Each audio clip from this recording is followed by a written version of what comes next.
Alright, what's good, everyone? We're back once again, and I am now going to give a bit of an in-depth review of the new Mario Party game here for the Nintendo Switch, or at least as in-depth as I possibly can. But yeah, actually, if I move my camera back here, that way you can probably see the whole, or as much of the game as possible. There we go.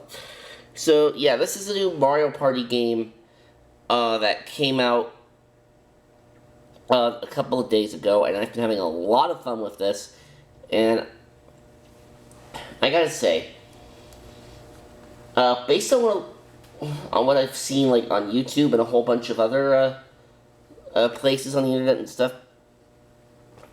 it's pretty much established that this particular Mario Party game is probably the best the series has been in the last decade, and I would tend to agree. I mean, because you've got 5 boards in here, all from the N64 era of Mario Party, which is great. But some data miners have actually found that there is a chance that some DLC boards could be released for this, which would be nice, because that would mean even more content. Now, one of the potential DLC boards would obviously have to be from the third Mario Party in order to give proper balance, and maybe throw in a couple boards from 4 or something. That would give a total of 8, and then that would probably be good enough. And actually, 8 is the highest number of boards that have been featured in any one single Mario Party game. In this case, Mario Party 1, which had 8. 6 that were available at the start, and then 2 that had to be unlocked through other means. But yeah, this is definitely a really good game, and here, I'll just open this up here for you. And yeah, the inside of this is really nice. Like, there's all the characters in there, and as you can see here, the cartridge slot for that is empty, but not to worry, because GameStop did not sell it to me like that. And yes, for those who probably aren't aware, EB Games up here is now GameStop, I guess, to fit more in line with the United States. But yeah, anyway, yeah, no, they did not sell it to me empty like this, thankfully. Not like that one instance where, because I know that instance happened just recently with another user, Vanbeard20, I believe, where he went to buy Streets of Rage 4, and they ended up selling him an empty case.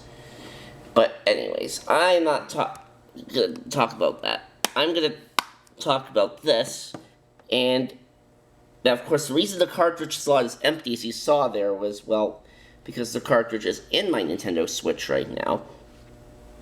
And see here, we've got a shot of Mario looking like he's hitting the dice here, pretty much reminiscent of the cover for the first Mario Party game, or the box for the first Mario Party game, I should say. And all the boards in this are really nice. I played 3 of them so far for my YouTube. The next one being Yoshi's Tropical Island. That is the next one up in the order that was determined, and you're going to see that later today. But first, I gotta give some, I'm going to give some good thoughts here. Like I said, this is the best game in the Mario Party series in years. I mean, Super Mario Party wasn't that bad. I mean, it was a decent game. It was definitely a step toward heading back in the direction of classic Mario Party, but it was, like, way too easy to get stars in that. And plus, there were also those ally gimmicks, which honestly kind of broke the game. which kind of made the game kind of made you a little too OP if you know what I'm talking about here. And there weren't even that many boards in Super Mario Party. There were only like 4, and with that one, like, people wanted DLC for that one, and Nintendo never did that for whatever reason. But I digress. Now, another great thing with this is that you can actually use a Pro Controller for this game. Because if you remember in Super, you were forced to use the Joy-Cons, which meant that game was essentially unplayable on the Switch Lite, unless you paired up a Joy-Con with the Switch Lite. And I've also played a couple of online matches with friends, and I lost both times. In fact, I was actually doing an online match with Leaf Apollo and a few other people last night, and yeah, it was a great time. Leaf ended up winning that game, but I came in second.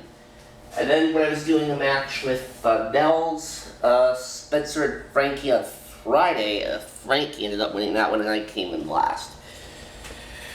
But still, it's a really good game. The cost for stars in this game, of course, as you've seen, is back up to 20 coins, which is really how it should be.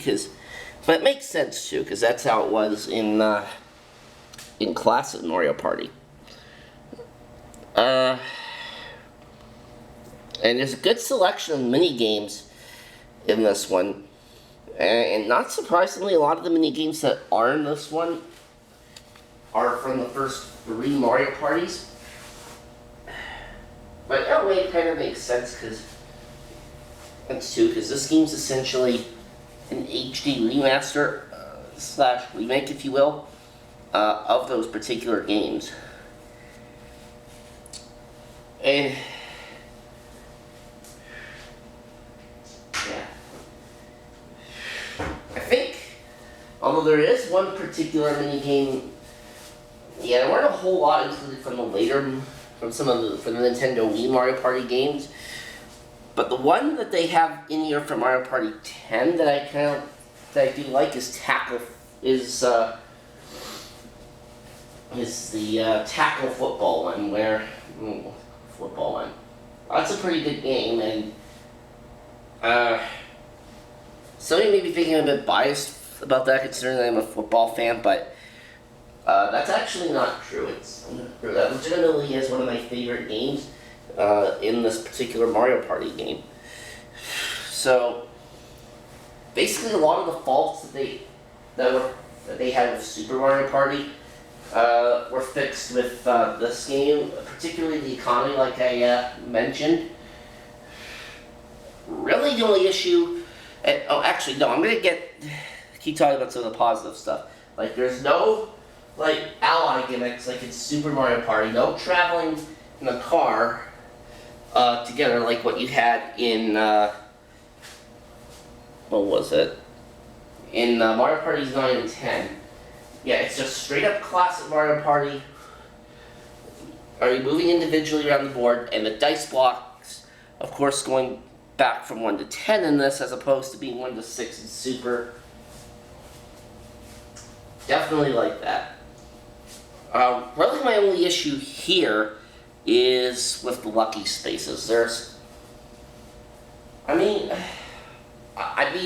is probably good that they're included, because it can definitely help out a player that's not really doing so good. But the problem with the lucky spaces is that, in my opinion, I think there's a few too many lucky spaces on the board, which can kind of pretty much remove any sort of strategy involved with Mario Party. Because say you're not doing too well in a couple of mini games, and then suddenly you land on a lucky space, you get 20 coins or something, and boom, that right there alone will give you enough money for the star. But yeah, despite that little issue though, this is still a really good Mario Party game.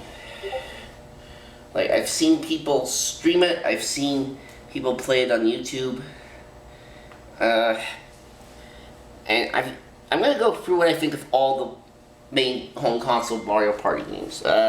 1 through 3, obviously, are really good. The GameCube titles, those are pretty good too.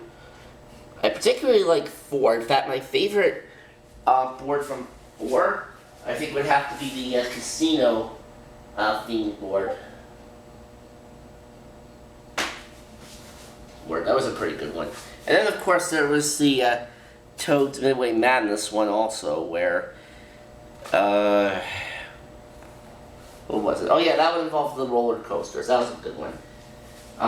8 was decent. Decent, and that was actually the last game out of the, I guess you could call that the last, the classic Mario Party era, because that was the last game for a while, anyway, to involve classic Mario Party rules. Then, of course, they had the whole mini-star thing in 9. I mean, 9 wasn't that bad of a game, but it wasn't really that great overall, and obviously Mario Party 10 I have never played, but from what Leaf Apollo told me about that, I'm not missing very much with 10, so yeah.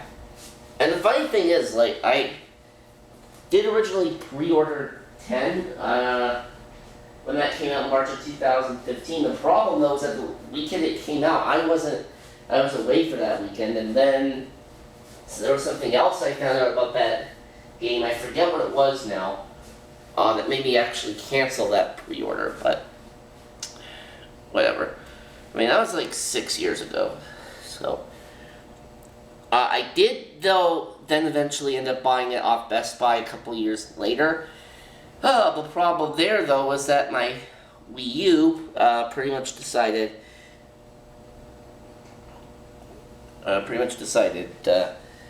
not to let me play the game, despite the fact that the disc was brand new and everything. So, yeah, that was a bit of a major bummer, but it is what it is. But yeah, this game's definitely a lot of fun. I would definitely recommend it. Yeah. So, yeah,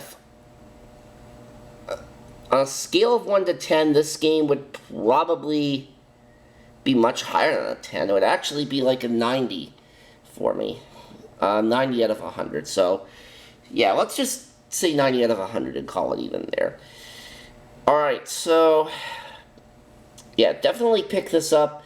It is available now on the Nintendo Switch. You can pick this up physically or digitally. And yeah, it's just a fantastic game overall. And, yeah, there's not really much more that I need to say for this. So, thank you for watching this review, and I will have the Yoshi's Tropical Island map from this later on today, so stay tuned for that, and we will see you soon.